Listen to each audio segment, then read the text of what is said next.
What's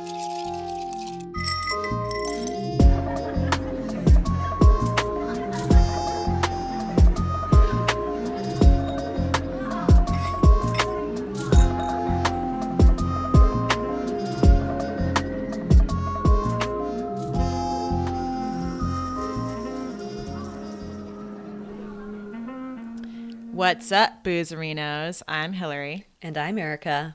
And this is Cocktails and Capitalism. Whoop, whoop. Whoop, whoop, whoop, whoop, whoop. Whoop, What's whoop, up, whoop. nerds? Whoop, whoop, whoop. So we're drinking the Billionaire today. So tasty. So yummy yummers. Any bourbon drink. Erika's always going to be excited about it. Oh, totally. Yeah. Oh, yeah. She's like, sweet, let's do it. Make a triple. Bourbon and citrus. You can't go wrong, really. I know, you really can't. It's so wonderful. So we went with liquor.com's recipe. To make the Billionaire, you're going to take 2 ounces of bourbon, 1 ounce of fresh lemon juice, half of an ounce of grenadine, half of an ounce of simple syrup, 1/4 ounce of absinthe bitters. You can substitute with pastis. Pastas? No, just kidding. Pastis? I don't know. Pastis? Pasties? Pasties. Fresh off the tip. Fresh off the tit.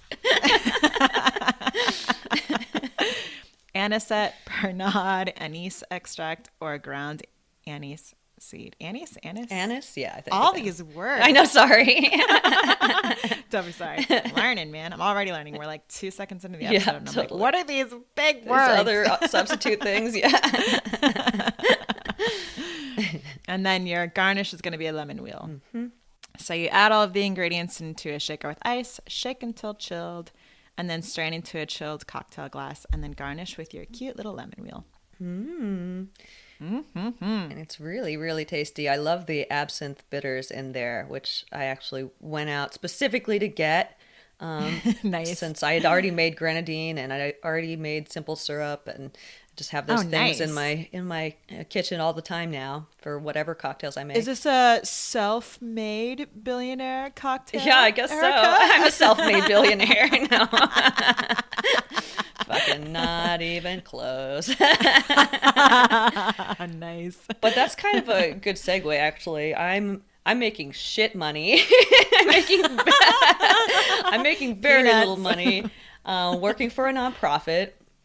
It's a humanitarian nonprofit where we basically work with volunteer architects and engineers to design schools and orphanages and hospitals and things like that all around the world.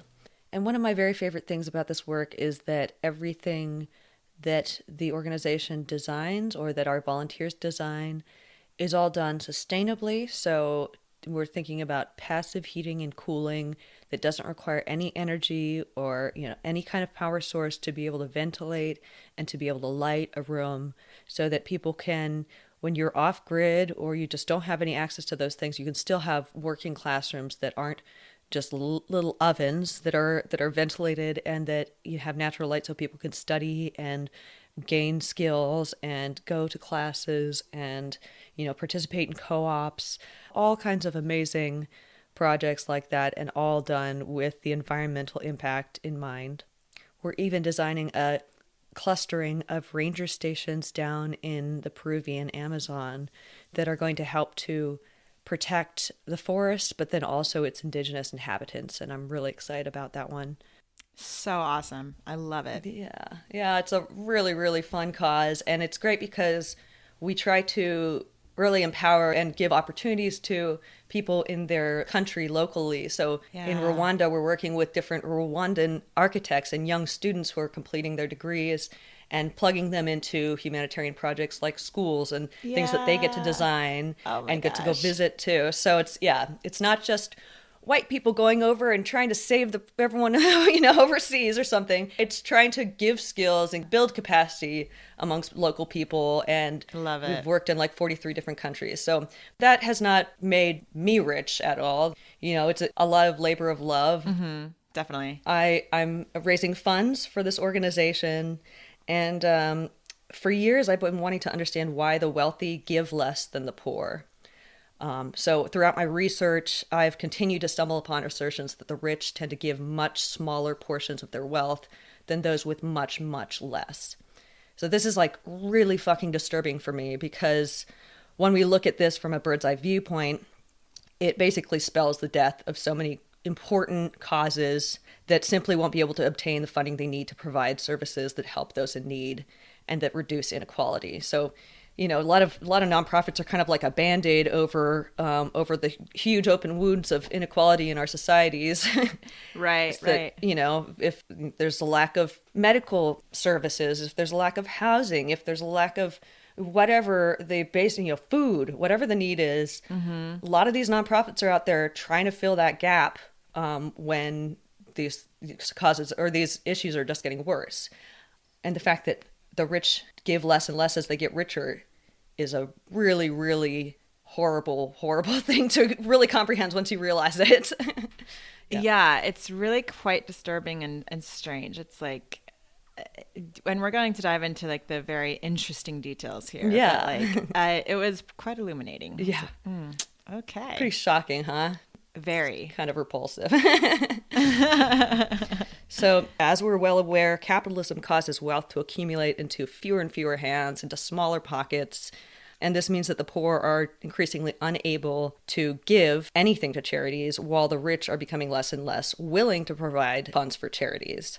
And so if you look at that across the board, the percentage of money, of all of our money that's actually going to charities, is just decreasing with that trend. So since our friend at Political Psych with Abby on Instagram knows so much about political psychology, because of this, I asked her to shed some light on the mentality fostered by extreme wealth and how this leads the rich to become way less giving. So just to give you guys a little bit of detail about Miss Abby, she is pursuing her master's in political psychology. She's been collaborating with Erika from the UK, actually, though she's originally from the United States. You can find her Instagram at political psych with Abby, and it's ABBY. And she also has a really cool YouTube channel called Political Psych with Abby, same ABBY, of course. You can find that at https Colon / slash. Colon / slash. It's like, tinyurl.com / political psych with Abby.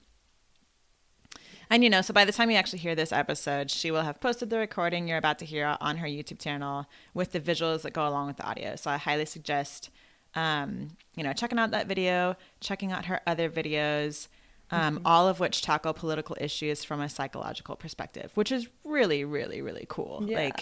Like, political issues like are at the forefront of a lot of people's minds, but like kind of understanding the psychological bit behind all of it is really interesting. Yeah. It adds some really important details.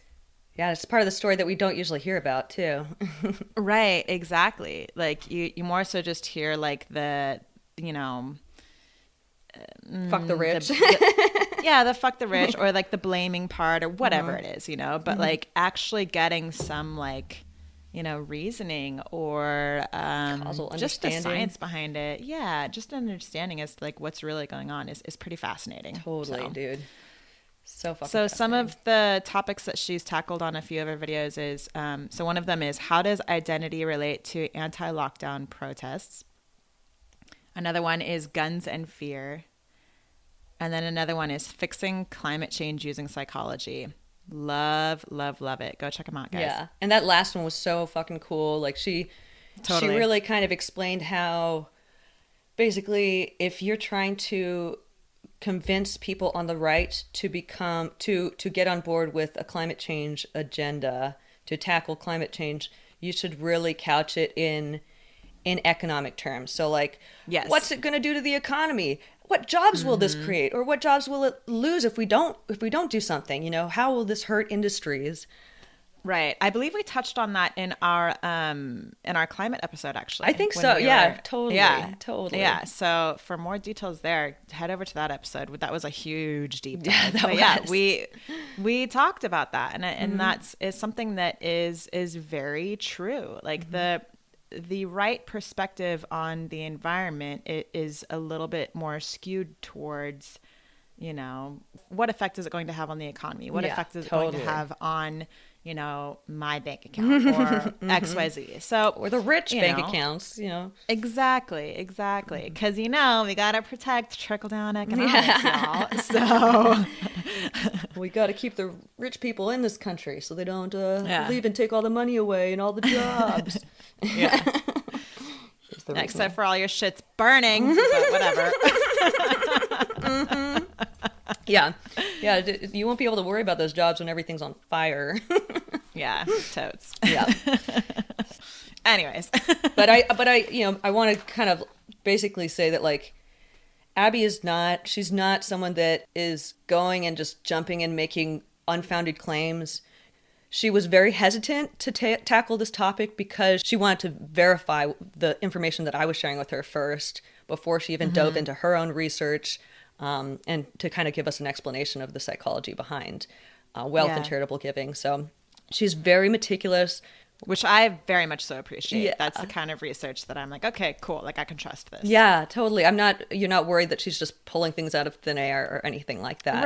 Right. Or just specifically going to, like, your, you know, resources that you agree with. Yeah, Like, okay, totally. like, well, I know that I'm going to, Totally. like, I'm just going to, you know, fluff up this argument that I have with all of these things. Like, look, this article said this. Yeah. No, No. not cool.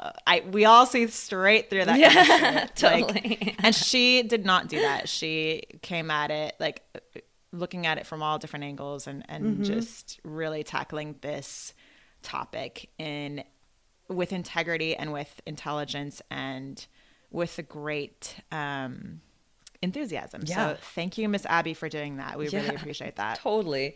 In a really Yeah. fair and balanced way. So yeah. Yes. You Yeah. Totally nailed it. Stole the words out of my mouth. I love it. I like to do that. You're good Yoink, at that. mine. Get out of my pants. Those are mine, bitch.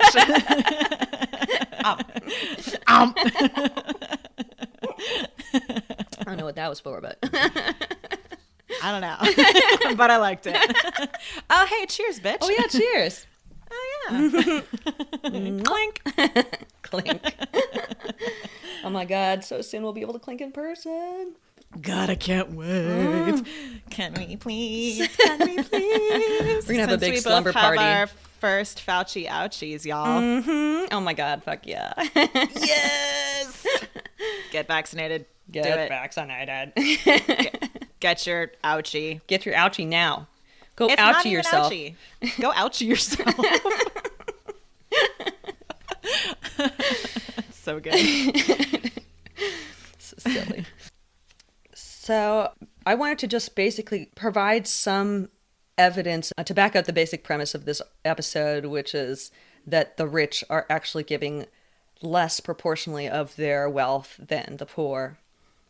So I just want to cite a few different excellent articles that you might want to check out because they're really, really good. Yeah, just to really kind of show you that, like, we didn't pull this out of thin Yeah, air. exactly. To do our due diligence, you know. Totes. So, in an Atlantic article titled "Why the Rich Don't Give to Charity," Ken Stern explains how easy it is to assume that the wealthy are enormously generous. This is because we are used to driving by university buildings and hospitals that are named after wealthy donors. So we're just like, we see that, you know, look, oh, that person they're so rich and they're so generous. Oh, you know. That's immediately the first thought, right? Like, how generous. Yeah. That must have taken a lot of money. Oh my and they God. just willingly forked it on over. Yeah. Like, And it's great. Thank God they you know, thank God Yes. they're funding schools and things like that. But like, yeah, not to like minimize that action, Yeah. but it's also like, ooh, Yeah. we're going to get into details of how that was literally like pennies. totally, yeah, totally, exactly. Yeah. Like, oh, those are pretty impressive pennies you got there. Totally. So Stern writes that one of the most surprising and perhaps confounding facts of charity in America is that the people who can least afford to give are the ones who donate the greatest percentage of their income. In 2011, the wealthiest Americans, those with earnings in the top 20%, contributed on average 1.3% of their income to charity. By comparison, Americans at the base of the income pyramid, those in the bottom 20%, donated 3.2% of their income. So like 3 times as much. Yeah, 3 times as much. For- It's pretty significant. like for making a significant amount less. Yeah, like tiny fractions of what the people at the top are making. Yeah. Teeny tiny. Yeah. I was pretty floored by that percentage. I was like, that's not like, it went from like 1.3% to like 1.5. Yeah. It jumped to 3.2. And you would expect the exact opposite, Right. But, and like, you have to remember that isn't just a percentage of giving. That's a percentage of their income that they're giving from. Yeah. So like consider that. Yeah. We're not just talking like, the amount that they're giving. Yeah, exactly. Not just raw dollar. I think that's amounts. something that's important to like really clarify. Yeah, guys. Like it's a pretty significant difference when you actually look at that fact. Yeah. So just to be clear, like the rich in pure dollar amounts give more than the poor. Yes. But they also have fucking so much more to give than the poor. Right. And we're talking about percentages of income. Yeah. Yeah. A portion of your personal wealth. How much are you willing to give up? I mean, it jives with that common knowledge that people who have little will welcome you into their homes. The poorest people will welcome you into their homes and feed you. A lot of the time in other countries, that's how it is, And they'll give you the last food that they have in their pantry, make a huge feast. The people with nothing to give will give the most. While the rich shirt off the back, there's the freshest food that they have. Yeah, like, just totally. The sweetest. Yeah. And I've found that throughout the world, different places I've traveled. So totally. And then I thought it was interesting that Ken Stern even pointed out that this is the case even though the wealthy have access to tax deductions that are completely unavailable to the poor. So they I thought that fact was interesting too. Yeah, they have monetary benefits from. Yeah. In addition to PR, like improving their PR, they get wealth back from this, and still they give less. Dirty. Take a bath. Yeah, it's so dirty. I believe in that same Ken Stern article, he referenced Paul Piff, the psychologist at UC Berkeley. And he is the individual that conducted that monopoly experiment that we talked about in our capital episode. And I just thought it was really interesting that he had also referenced that same individual and his work and all this stuff. But I want to read this quote. It's so good. From this article that is so good. This is Paul Piff's quote. Piff is quoted saying, "While having money doesn't necessarily make anybody anything," Piff later told New York Magazine, "the rich are way more likely to prioritize their own self-interest above the interests of other people. They are," he continued, "more likely to exhibit characteristics that we would stereotypically associate with, say, assholes." Say assholes. I just loved that because that delivery. Like, yeah, that's a very, very like direct way to say what we're talking about here. Like, hey, instead of swimming in your pools of billions, like, maybe you could find it in your heart to, give a smidgen. Totally, yeah. And I think that article even called it asshole syndrome. Yes. Right? Yeah. So I had to read that little bit because I was just like, yep, that's about it. Yeah. Good job, Piff. And he says it in this like kind of clinical dry way at the same time. I know. It's so good. It's so good. Yeah. I love it.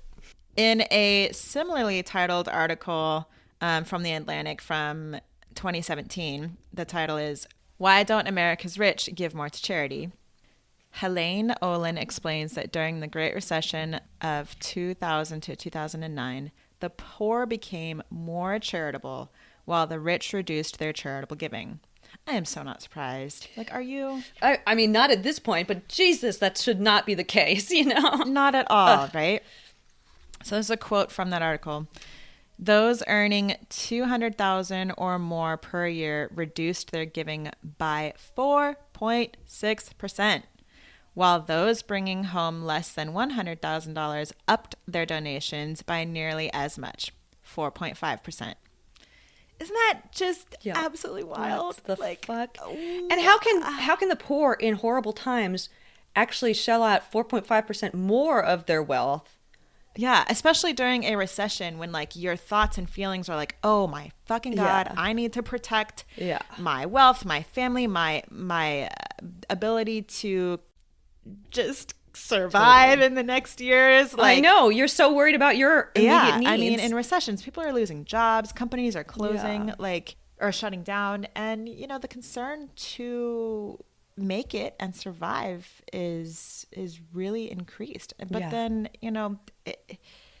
it's interesting to me that individuals bringing home less than $100,000, which, if you think about that, that really isn't a lot of money these days in Yeah. America, Yeah, especially no. when housing is insane. And like a gallon of milk alone is like $6. Yeah. Like, Fuck. Yeah. Basic come. necessities are eating up your budget and just Yes. housing. Yeah. Yeah. So like $100,000 does not go far these days, Yeah. folks. Yeah. Not far at all. No. And sadly, that 4.6% of the rich people's money, that they reduced their giving by 4.6%, that's so much fucking more money that they stopped giving than the 4.5% that increases, because that's a percent of their Right. income, and they're filthy rich, Yeah, So it looks like it balances out. It does not balance out. We're in a much No, worse ma'am. situation for our charities and the poor. So, Indeed. Indeed. So I guess I'll jump in with this. It's also really important to understand where the majority of rich philanthropists are sending their money. So This is very important, Yeah, actually. Like, so crazy. Take note, y'all. So Stern's article states, quote, "The poor tend to give to religious organizations and social service charities, while the wealthy prefer to support colleges and universities, arts organizations, and museums. Of the 50 largest individual gifts to public charities in 2012, 34 of them went to educational institutions, the vast majority of them colleges and universities like Harvard, Columbia, and Berkeley, that cater to the nation's and the world's elite. Museums and art organizations received 9 of these major gifts, with the remaining donations spread among medical facilities and fashionable charities. Different things that were really... Fashionable. Yeah, it's not like fashion charities. It's like ones that are really in style and people Right, know right. about. So they're like big. They're already making lots of money, Right. No, it's just like, look at me. This is recognizable. Yeah, and that totally. this is a great thing that I did because you recognize this charity. And it's just, I'm just so fantastic. I gave them money too. And I'm part of your cool club because I gave to that really cool place too. And that's one of the things too. It's like, it's not like the wealthy know better about where money needs to go. They do not. Right. And oftentimes Right. they know least well. They know the least about where the need is, because they're so Right. estranged from that need that they're like, Another one of oh, this fancy university needs my money more than anything else, while these people are dying and starving. And it's Like, honestly just the university that they went to. yeah, totally, exactly. And it's Yeah. just fostering this whole legacy thing, and all of that is pretty dirty. I love universities, I love education systems, but like, those are basically not the charities that are really helping those in dire need, especially during a pandemic. Right. So, and going back to that, we're talking about the 50 largest individual gifts to public charities in 2012. Continuing this quote from Stern's article, "Not a single one of them went to a social service organization or a charity that principally serves the poor and the dispossessed. More gifts, goodness. not a single fucking one. More gifts in this group went to elite prep schools than to any of our nation's largest social service organizations, including United Way, Salvation Army, and Feeding America, which got among them 0. So It's so devastating. Yeah. It's ridiculous. when there's people literally starving in this country and so many homeless people, and it's worse than it's been a really, really long time.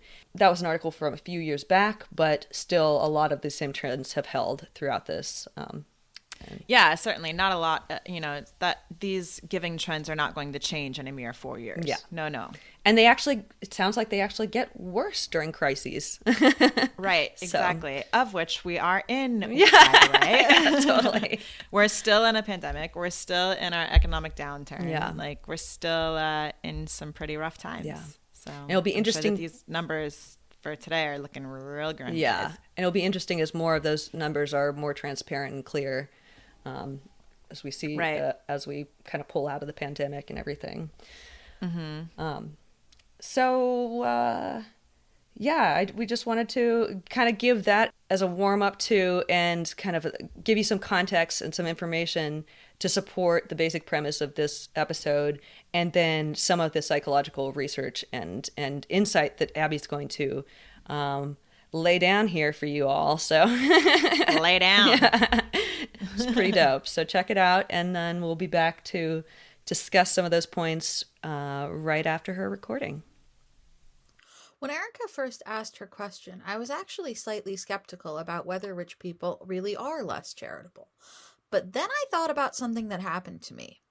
When I was 15, I went to an art history and photography summer program in Florence, Italy. I come from a pretty well-off background, but the kids in this program were from another world. And that world was gold-plated. More than half of them attended boarding schools. I was the only person there who went to public school. I did not get along with these kids for the most part. Admittedly, at 15, I was not an easy person to get along with. Anyway, one day I was talking to one of my classmates, and somehow we got onto the topic of Obamacare. She said she was against it because it meant her father, who I think was an eye doctor, would be able to buy her one less designer purse per year. I asked her if she really thought she deserved that purse more than a poor kid deserved health care. She said she did, and said something about working for it, which I found really confusing, since she wasn't working, her father was. I tried to argue with her, but I'm not good at arguing really, especially on the spot. Eventually, I just sat there, sort of stunned. It was weird to hear someone be this blatant. Of course, loads of us choose some selfish things over giving to charity. I do it too. I too have a designer bag. From an outlet store, of course, and I've only got the one. There's nothing wrong with a little selfishness, but it's disturbing to think that rich people might choose it more, especially given that a rich person choosing to be selfish can have much bigger consequences. This, of course, is my personal experience. It could just be a one-off incident, not at all representative of general reality. So I did some research to find out if rich people really are less charitable overall. It turns out they pretty much are, but there are nuances involved. Obviously, some rich people give more money away than we can even conceive of. But a lot of rich people also have more money than we can conceive of. So it probably isn't best to view this sort of generosity in raw dollar amounts. In other words, we should look at charitable giving proportionally, as a fraction or percentage of the total wealth an individual could give away.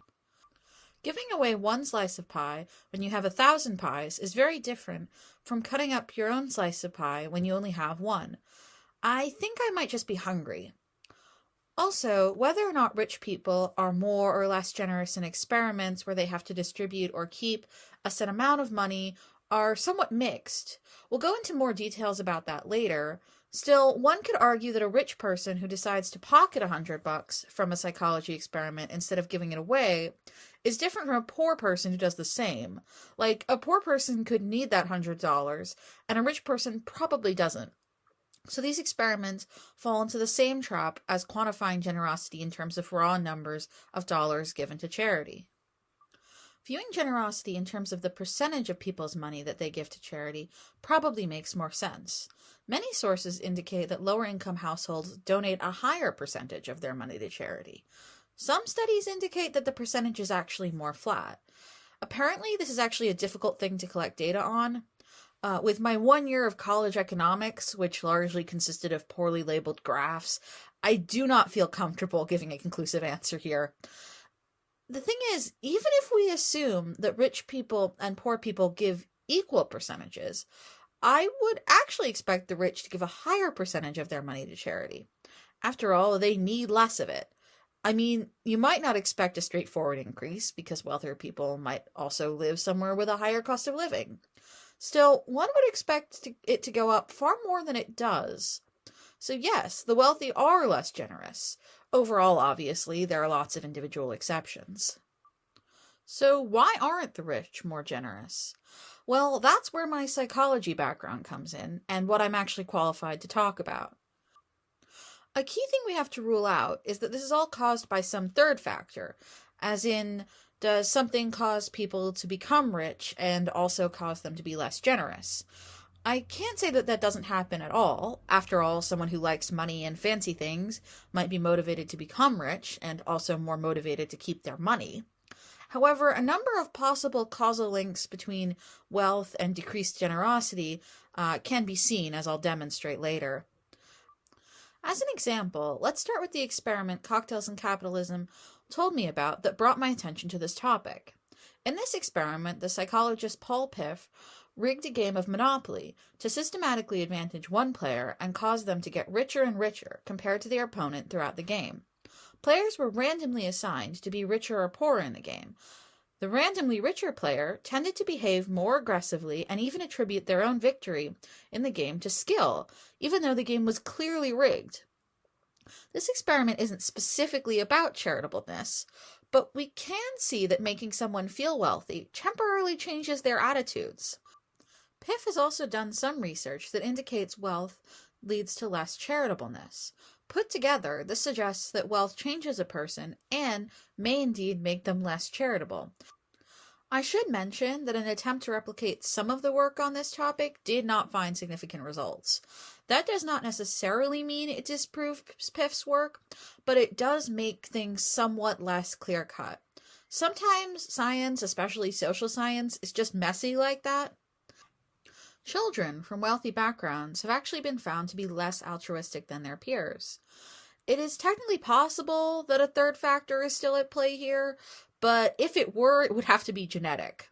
After all, one assumes that the small children in this study did not earn their wealth. Genetics is not really my area. From what I can tell, genetics may have some limited influence on both charitableness and wealth, but it is far from solely responsible for either. Furthermore, I don't think anyone is proposing that genes for charitableness and wealth are in some way reverse correlated. Also, living in a world where some people are just genetically fated to be wealthy and less charitable would suck so much. Fortunately, it doesn't seem to be true. This suggests that the environmental effects of wealth on altruism are strong and can affect people even early in life. So, if we conclude that wealth really does make people less charitable, how might it do so? Before I get into the serious discussion, I just want to say I know not all charities deal with issues relating to inequality and poverty, but enough of them do that I will be devoting much of this piece to talking about charity in relation to those specific issues. Anyway, back on topic. A possible factor behind reduced charitable giving is that wealthy people are more likely to attribute inequality to talent or hard work. You could conclude that this attitude might be helpful in accumulating wealth. After all, believing that you can change your fate does probably make you more likely to try. However, the study that found that wealthy people are more likely to attribute success to personal factors was done on undergraduates. At that age, if you are wealthy, it is probably due to your parents. So it seems like being wealthy makes you more likely to see economic differences as a result of the amount of work you put in and the talent you have. An increased tendency to believe that those who are poor are lazy or incompetent does seem to decrease charitable giving. Interestingly, this tendency of wealthy people not to pay so much attention to context seems to extend to social context, and therefore may interfere with their empathic abilities. Krauss, Coate, and Keltner found that upper-class people were worse at judging the emotions of others. This has fairly obvious consequences when it comes to charitableness. This study is far from the only one to demonstrate reduced empathy and attention to others on the part of wealthier people. A possible reason for this is that wealthier people have to rely on others less, and therefore do not need to put so much effort into maintaining social relations. I'm of course not saying that all wealthy people are assholes. Psychology very rarely talks in terms of good and bad people. What I'm saying is that there are environmental factors to being rich that can make people behave in slightly more assholish ways in various situations, and that one of those situations is charitable giving. There are also some circumstances which seem to make the effect of wealth on charitableness worse. Rather terrifyingly, one of these circumstances is high income inequality. Coate, House, and Willer found that in U.S. states with the most income inequality, higher income people were less generous. However, the trend reversed itself in states with lower income inequality. Weirdly, when the researchers instead simply told participants that income inequality was either high or low in their home states, then gave them a charitable giving opportunity, they also got similar effects. This suggests that perceptions of inequality may be what matters here. The authors posit that people are less likely to help poor people who seem really distant and different from them, and inequality is a form of this distance. So, yep, the more money the rich have relative to everyone else, the less they may be inclined to give away. That's a bit of a yikes. So, other than the fact that a lot of very worthy causes could be getting more money than they are, why does any of this matter? Well, it's partially about taxes. One of the cases against taxing the rich more is that it might reduce charitable giving. The psychological evidence indicates that this is likely not true. In addition, wealthier people are able to take advantage of tax incentives for charitable giving that are not open to the less fortunate. I'm not sure if there is a conclusive answer about whether those incentives work, since maybe wealthier people would give even less if we did not have them. It is also important for people to understand the effects of wealth on charitable giving. This is especially important for those doing fundraising, since understanding these effects can help them figure out who to target and how with their appeals. It is also important for the rest of us to understand this, because the perceived generosity of the wealthy, especially the super wealthy, affects the way we see them. Black and Davide found that when the rich spend their money on charity, people are more likely to see them as successful on their own merit and deserving of being rich. If we as a society see the rich as more generous than they really are, this further skews the world in favor of the rich. So, how do we deal with this problem? There are a number of psychological mechanisms that might do some good here. Keltner posits that some of the brain weirdness associated with wealth and power can be reduced if powerful people, which wealthy people usually are, or at least comparatively, temporarily stop feeling powerful. There is some evidence of this happening with powerful people who experience illness or natural disaster. I can't realistically advocate for putting anyone through these experiences on purpose, which makes this somewhat hard to apply. If you just want to get more money out of rich people for a worthy cause, emphasizing agency is a good place to start. Willens, Caruso, and Dunn found that if a charitable appeal focused more on individual action, it appealed more to wealthy people, whereas more communal messaging appealed more to the less affluent. I don't think every or even most issues that charities deal with can be solved via individual action alone, but that doesn't mean that individualistic messaging is pointless in the right context. Piff et al. Found that when people attribute poverty to situational factors, they become more opposed to inequality and willing to take part in egalitarian actions. Since charitable giving is an egalitarian action, and charitable giving can often be a way to fight inequality, this is very promising. The issue here is getting people, especially wealthier people, to stop blaming people for their own poverty and suffering. Piff et al. Were able to change what people attributed poverty to via a writing exercise and a computer-based poverty simulator. I'm not sure people are just itching to engage in writing exercises about poverty. In terms of a computer-based poverty simulator, well, my most played game is Brick Breaker, but some people will play anything, so I urge any game designers listening to give poverty simulators a shot. There are real-world ways of encouraging empathy and changing the way people see issues like poverty. Media has been shown to be able to reach people emotionally and change their attitudes in a way that hard data often can't. For example, the TV show Will and Grace, which featured a gay relationship, was shown to reduce homophobia, especially among people who do not regularly interact with gay people in their everyday lives. Perhaps media can also do the same thing for people who have little regular contact with the needy. I think the real struggle here is that things like poverty are inherently grim in a way that homosexuality is not. So it might be harder to get people to casually watch it. These more psychological solutions show potential, but psychology alone is not enough. What a lot of this research indicates is that the rich can't and won't fix everything. Part of that is that being rich might actually make it harder for them to see and empathize with problems. So no, we can't even blame individual rich people. although there are certainly some individuals who are better or worse than others. Inequality creates more need for charities, but seemingly it may also decrease the donations they receive, both because the less affluent have less to give, and because the more affluent may give less. So in truth, the best way to deal with rich people being comparatively less charitable is probably to reduce inequality, which is not something psychology can do on its own.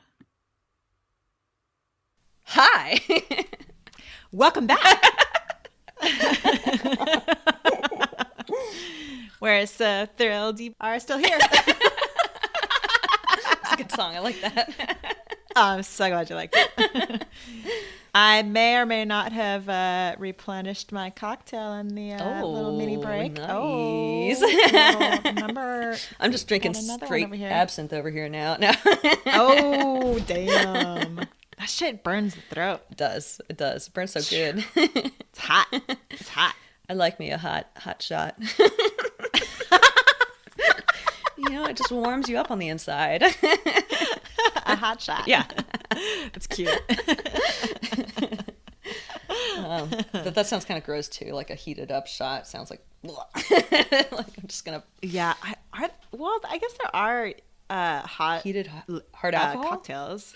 What? Oh, well, like hot cocktails, Yeah. like spiked coffees and hot chocolates and stuff. But you never like just that. heat up hard alcohol. Period. No, you don't. I don't know. I mean, I never have. I have no idea. I haven't either. I'm sure that some culture does. I would not want to. I mean, hot sake. It's like all the fumes. You get so much drunker so much faster. I know. Yum yum. It's so good. Hope you guys enjoyed Abby's episode. You can go onto her YouTube channel and actually watch the visuals that go along with her video. Which I am such a big fan of. One, she did an amazing job, and then two, like, I'm such a visual person. Yeah, Like, totally. I love having visuals along with, like, Yeah. and things like that. Like, actually love watching podcasts on YouTube. Oh, Like, really? when podcasters, That's cool. Oh yeah, when podcasters put their videos on YouTube, that's like kind of one of my favorites. So we just wanted to discuss a few points about that recording. Yeah. I think one of the first problems is that rich people believe they deserve to be rich. Yeah. And I just kind of wanted to talk about that a little bit because it's like, really? Yeah. Did you like that story that Abby told at the beginning? Yeah, totally. Yeah, I was like, oh my God, what? Little entitled girl. It's so heartbreaking that it starts so young, but of course it starts so young when you're born into it, you know? Yeah. Yeah, and you're born into it, and you didn't even earn anything, but your dad did, and you think you deserve it more than a poor person, you know? It's so it's twisted. A mentality that is so foreign to me. Yeah, totally. Yeah. But it seems more like a natural progression that happens in people as they get more wealthy. It seems like people just naturally become more and more greedy and less and less able to sympathize, empathize, identify with people below them, quote unquote. Right, quote unquote. Yeah. Yes. The needy, if you will. Mm-hmm. Yeah, ridiculous. Taxing the rich is like kind of like the first go-to solution, but that may or may not actually make people more charitable. Taxation gives us more access to their money. Yeah. But then on the back end, like, they might be less charitable. Yeah. So I thought that was a really great point that she pointed out. Totally. Point that she pointed out. But if we know that they're already going to be less charitable as they get more and more money, then it shows us that the taxation part is fucking necessary. Because we won't get money. Tax the ever living shit. Yeah, I mean, it's you can cut that. No, that's what we need, because otherwise this is all unsustainable. This whole system is, in my mind, and I believe in the world, for the poorest people, even for the rich people, this is going to be unsustainable. So this is a rant I kind of want to add, and you can cut this if you want. Yeah. But like, I think that I want to clarify a little bit that, like, when we say tax the rich, we're talking about like really fucking filthy, ridiculously rich people, of like, and taxing them would hurt them. Absolutely wouldn't make nothing a at all. difference. I've had, conversations with individuals who disagree on taxing the rich, and like their knee-jerk response is like, well, they've earned that money and they deserve to do whatever they want with their money and da da da. And I totally get that. But I mean, I think I think that when people have that knee-jerk reaction, it's coming from a place of like, don't tax me. Yeah. We're not talking about taxing individuals making peanuts. Yeah. Like, we're not talking about you. We're not talking about like individuals making, less than like $100,000. Yeah, like when we say tax the rich, we're talking about the grotesquely wealthy billionaires getting close, inching towards trillionaires.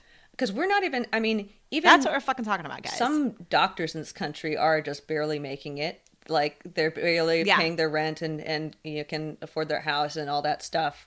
Right. Even people that a taxation wouldn't touch them. Yeah. Like, wouldn't touch you. Wouldn't touch, your grandmama and pee-pawpaw that's worked so fucking hard to do whatever. And, we're not talking about taxing. Yeah, totally. Like, taxing the rich isn't like a humongous tax. You can totally. No. I totally know. It was great. I agree completely.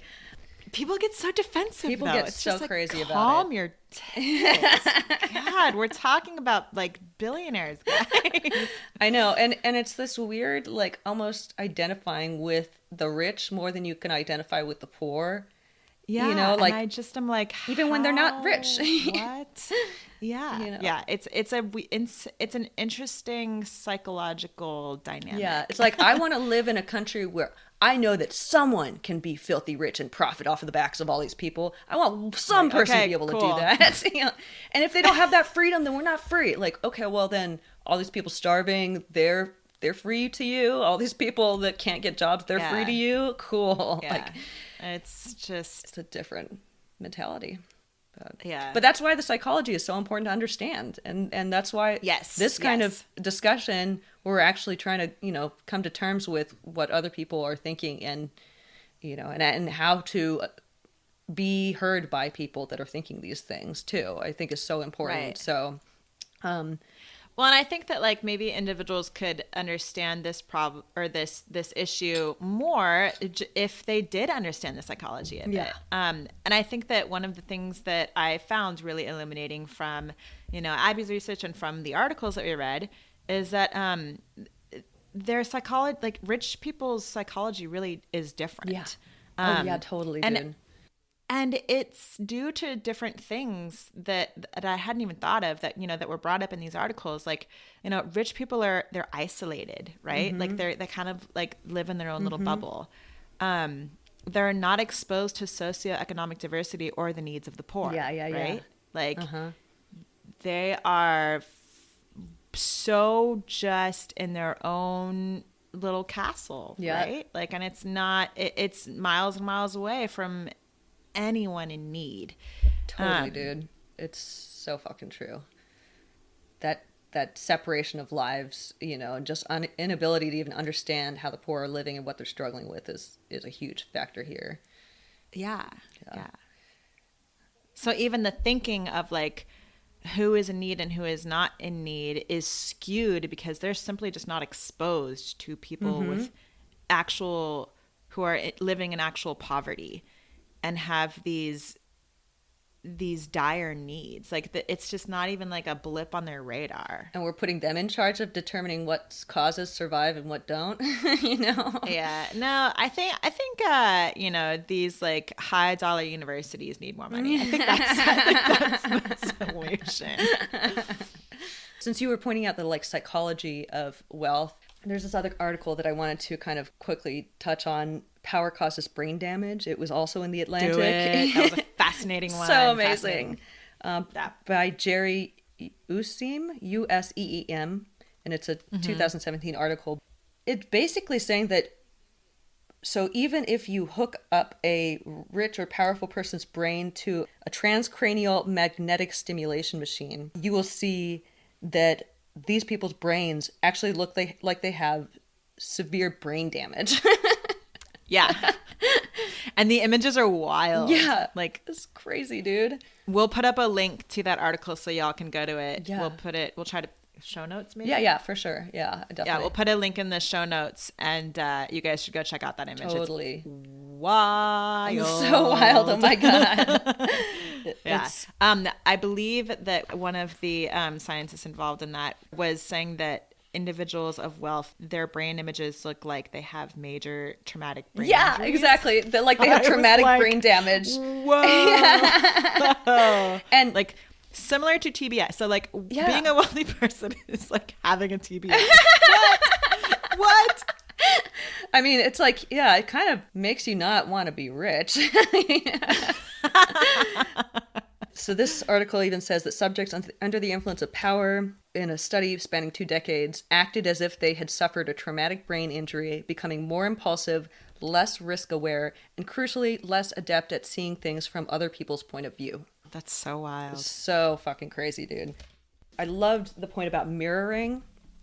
Did you catch that stuff? Like, it's so so normal people's brains, when you see someone doing an activity, the part of your brain lights up as if you were doing that same activity. Mm-hmm. But for people that are wealthy or powerful, that mirroring impulse, neurological impulse, gets dampened, and so you don't have that part of your brain lighting up. Right. And people propose that this is like the basis for empathy, and actually being able to imagine what other people are feeling like. It's like what you have to teach people, some people with autism, how to read people's emotions, how to read their expressions, how to understand what other people are feeling.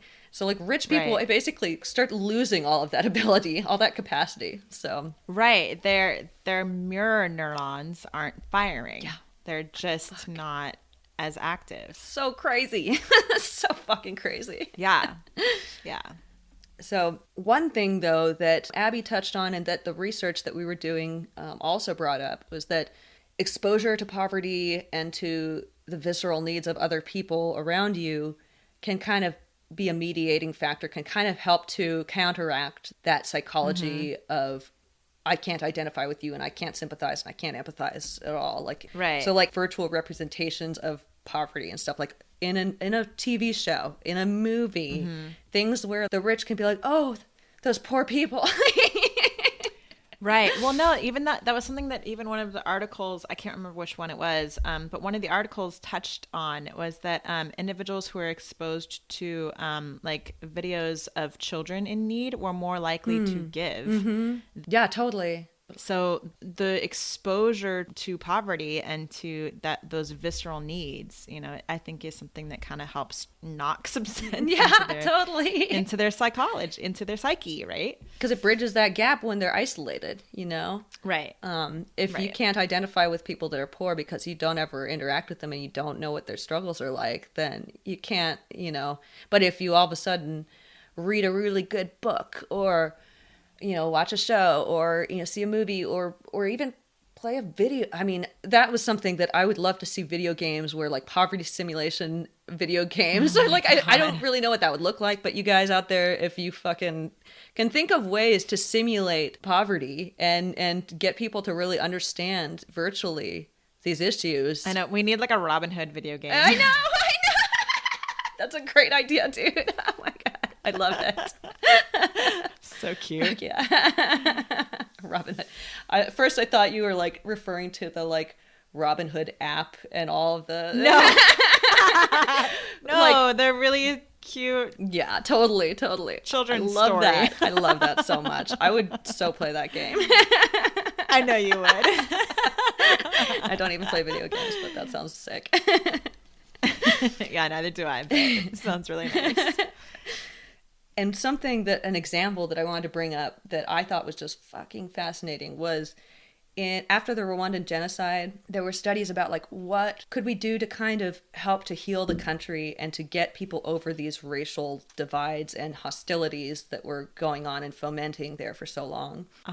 And so the government actually funded a TV show. Interesting. Yeah, that focused on an interracial couple. Oh. And so and that blew up throughout the country. Everyone was watching it. Everyone was this is the new cool drama that everyone is invested in.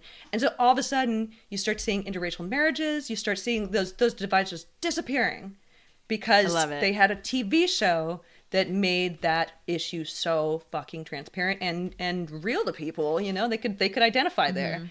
Totally. As a quick aside, I want to say that the Hutu-Tutsi divide in Rwanda was created and imposed by the colonizing forces. So the Germans really wanted to categorize people and force them to identify as either Hutu or Tutsi. So that's another crazy factor in that story, and made it even more important that those false identities be just kind of dissolved by that TV show that was so transformative for people in that country.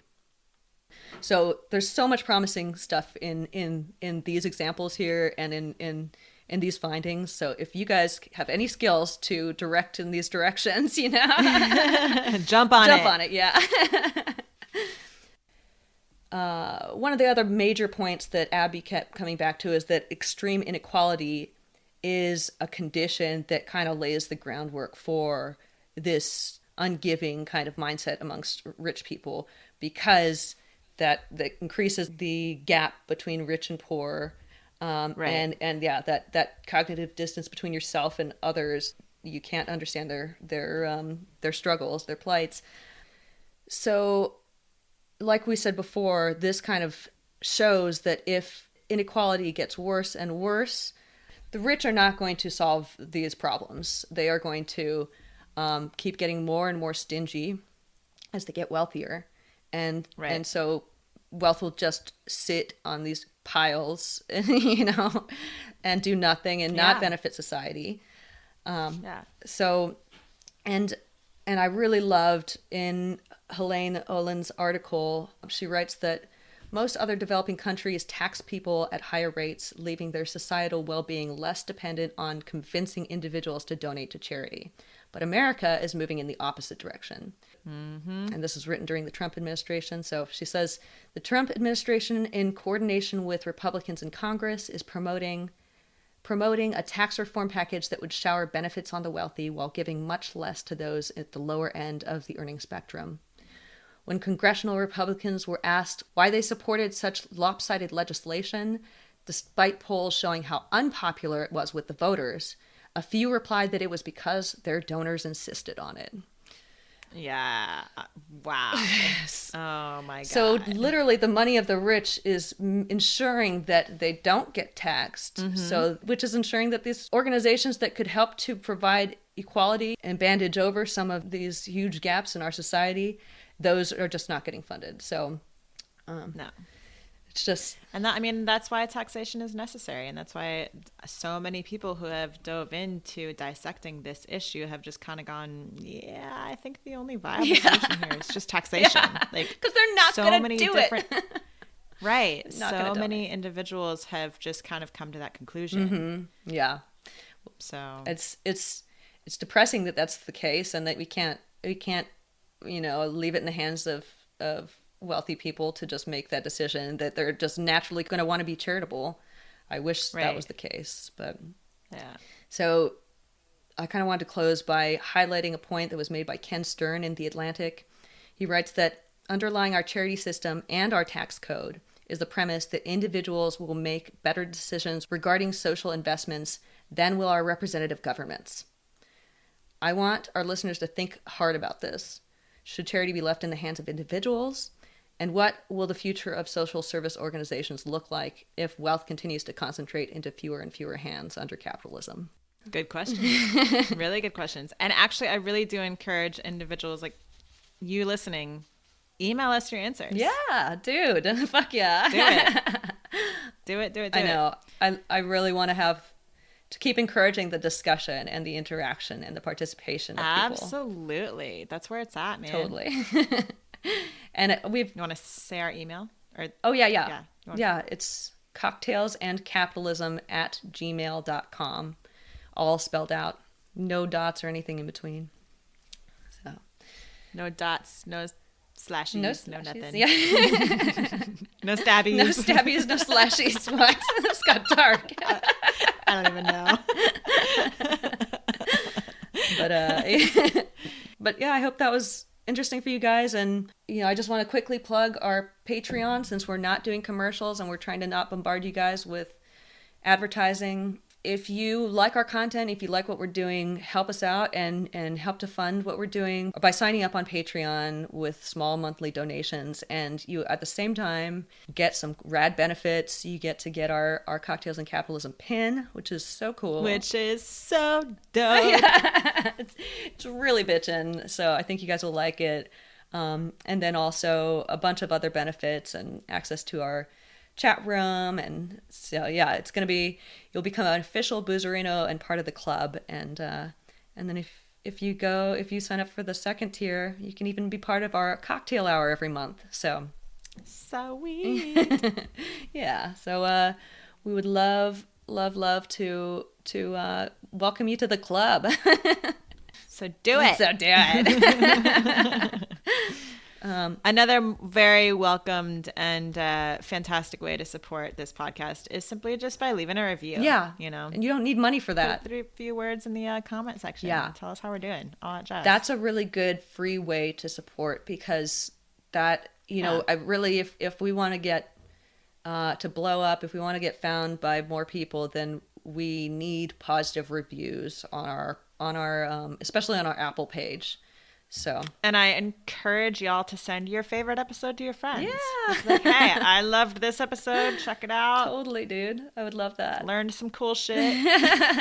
Seriously, the more the merrier. And we, you know, we're always connecting with new people, and that's some of the best parts of the show. So yeah.